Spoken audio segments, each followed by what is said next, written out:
Hey, ¿qué tal? Es un gusto saludarlos, espero que se encuentren muy bien y también es un gran honor recibirlos en su canal.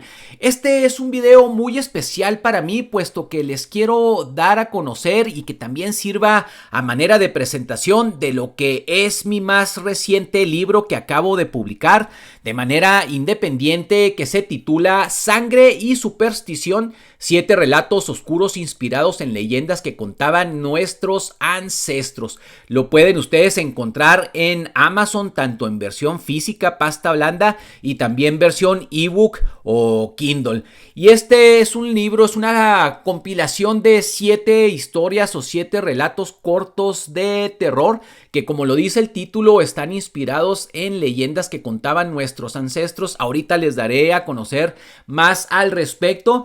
Y aquí les comparto el contenido, cuáles son las historias que ustedes van a encontrar aquí, que son 7. La primera de ellas es la leyenda del hombre cabeza de venado, el gato de los infundios, el general de las 666 muertes, la tumba de la doncella inocente, la maldición del arroyo seco de Oak Tree, la última ofrenda del ladrón de Ultratumba y la lechuza del mezquital muerto. Como les menciono, pues bueno, son relatos cortos, historias de terror, pero bueno, con una profundidad e incluso en cada una de ellas quise dejar algún mensaje implícito al respecto.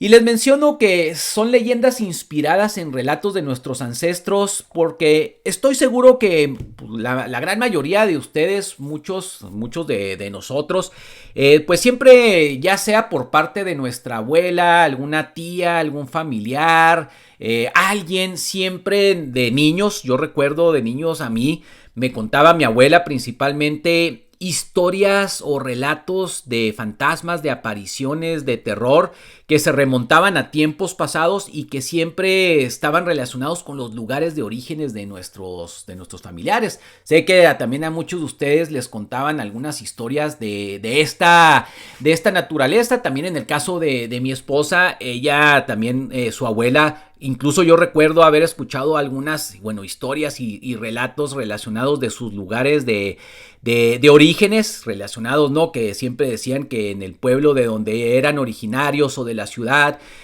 había pues alguna aparición, alguna persona que falleció y después se aparecía para dar a conocer alguna pena pendiente, alguna cuestión que no había quedado bien saldada. O también en el caso de pueblos o ciudades pequeñas, también estas leyendas que se manejaban acerca de que cuando se aparecía una lechuza significaba un mal presagio y que las lechuzas en ocasiones se transformaban en brujas. También contaban, me tocó escuchar algunas historias relacionadas con los gatos, ¿no? Un gato negro que se aparecía y que en las noches resultaba ser que se paraba, ¿no? en 2 patas y hablaba y anunciaba tragedias. Y así una serie de relatos que siempre venimos escuchando y principalmente los relatos de antaño, en mi caso de mi abuela. Bueno, yo les debo de confesar que soy modelo 1976, entonces imagínense, pues bueno, mi abuela, pues desde ya una época, una generación pues antigua, por señalarlo de cierta manera, en donde no había pues lo que hoy tenemos, ¿no? Tanta comunicación inmediata, internet, televisión. Antes las tradiciones, ese tipo de relatos se transmitían de manera oral y eso es lo que los hacía pues mágicos de cierta manera, y que cuando te los contaban es lo que me gusta a mí, que tú participabas activamente porque te los iban contando y tú te ibas imaginando las circunstancias, las situaciones, a los personajes. Es decir, no lo veías en televisión, ¿no? Que la televisión pues ya te da todo hecho, es poco el trabajo que hace tu mente. Entonces yo recuerdo cuando escuchaba esas historias de niño, pues siempre te quedabas asustado, ¿no? Y como les menciono, muchos de estos relatos se nos contaban cuando éramos niños y a veces pues no se nos queda grabada toda la historia, sino ciertos pedazos, ciertos fragmentos en donde nos acordamos que nos decían, no, que en el pueblo había una persona que se aparecía, que cuando alguien iba caminando rumbo a su casa, a una persona se le aparecía una persona que se le iba encontrando conforme iba avanzando, y al final resultaba ser que cuando hacían referencia de esa persona resultaba ser que había sido don Teofilito, que había fallecido hace más de 100 años durante la Revolución, etcétera. Entonces, de ahí tomo la inspiración para armar estos relatos que propiamente no son los relatos íntegros, no son los relatos tal cuales, que como se los menciono, de esos fragmentos que recuerdo, yo fui tomándolos y fui armando las propias historias. Son historias originales, pero construidas con esa voz, con esa temática, con esas leyendas, y creé una historia nueva pues, que se contiene aquí en este libro. Y también otro de lo que me sirvió de inspiración fue principalmente muchas películas que también yo veía de niño. Yo crecí en los 80, entonces la época de los 80 fue un gran semillero para muchas de las películas, historias e íconos de terror que vemos. En los 80, bueno, finales de los 70, principios de los 80, pues nació esta franquicia, pues que ustedes conocen, exitosísima, que es Halloween, Michael Myers. Viernes 13, yo era fanático, bueno, sigo siendo fanático de las series de Viernes 13, incluso por ahí en determinado momento algunas tías, algunos familiares temían por mi sanidad mental, ¿no? Me veían que yo veía esas películas y me fabricaba máscaras y me comportaba como el personaje Jason, y decían, oye, hay que tener cuidado, no se nos vaya a convertir en un asesino serial, ¿no? Pero pues nada en ese sentido, pero les digo, lo que eran las películas también de la pesadilla en la calle del infierno, las de Hellraiser, todo esto de la masacre de Texas, ¿no? De Texas Chainsaw Massacre, la película de Aliens, etcétera. Entonces todo eso fue un gran semillero, pero también me remonto un poco más atrás a lo que viene a ser bueno, en Estados Unidos y también en México, que se conocieron como las B-movies o las películas de bajo presupuesto de terror, que también tienen ese elemento que les mencionaba, que tenían estas leyendas, estos relatos que nos contaban nuestros abuelos, nuestros ancestros,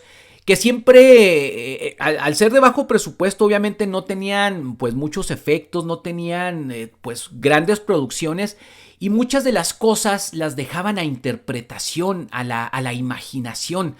Y tenían un aspecto pues importante, que si tú las ves, oyes esas películas, te pueden parecer, como se dice, chafas, pero eso mismo las hace que sean de culto. Una película que a mí me sirvió de gran inspiración, que me encanta esa película, los que son más o menos contemporáneos de mi edad lo van a saber, y también se la recomiendo si no lo han visto las nuevas generaciones, la famosa película de las momias de Guanajuato, ¿no? Santo contra las momias de Guanajuato. A mí esa película, cuando yo la veía de niño, a mí me aterrorizaba, las momias, ¿no? Cuando revivían esa pelea final, que a mí me resultaba épica. Yo la recuerdo, o sea, me voy a los recuerdos que tengo y me resultaba épica, aunque hoy la veas y dices tú, oye, pues está muy chafa, ¿no? Entonces, todos estos elementos que les menciono fueron los que quise tomar para crear mis propias historias, pero dándoles una voz de leyenda. O sea, estas historias que ustedes van a leer, si me hacen el favor de leerlas, van a encontrar ustedes que tienen esa voz de como si fuera un relato que te cuenta alguien. Cuando ustedes empiecen a leerlos van a ver, ¿no? Que lo empiezo diciendo así, de que en tal lugar, en tal pueblo, me contaba mi abuelo, me contó mi tía o tal familiar. Así es la voz que le quise dar.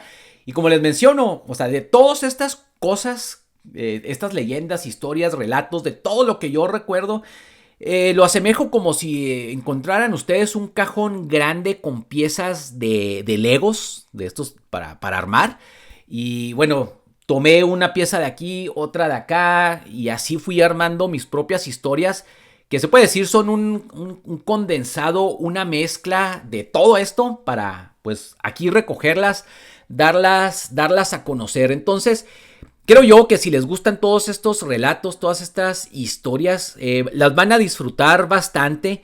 Y también a lo que los aliento en este libro es que si pueden, si van ustedes de campamento a algún lugar, en alguna de esas noches de lluvia que se va la luz, etcétera, les puede servir bastante para contar estas historias, ¿no? Empezarlos a leer en voz alta, que no es un libro tampoco muy extenso, no creo yo. Este es un libro que pueden aventarse, como se dice de manera coloquial, en una sentada o al día siguiente. Entonces, bueno, me va a gustar mucho, les voy a agradecer mucho que lo lean, obviamente. Y sobre todo que pues me dejen sus comentarios, me dejen sus reseñas, ahí si lo compran en Amazon, ahí déjenme sus comentarios, sus calificaciones, sus reseñas, porque bueno, son relatos que pues tienen ese misticismo, esa inspiración de nuestros ancestros. Pero bueno, les agradezco mucho si llegaron hasta el final de este video y bueno, si les gustó, si les agradó, les pediría ahí de favor que me dejaran su like, de paso se suscribieran a nuestro canal y vayan a leer Sangre y Superstición, que lo encuentran en Amazon. Muchas gracias, un gusto como siempre saludarlos y nos seguimos viendo en próximas ocasiones.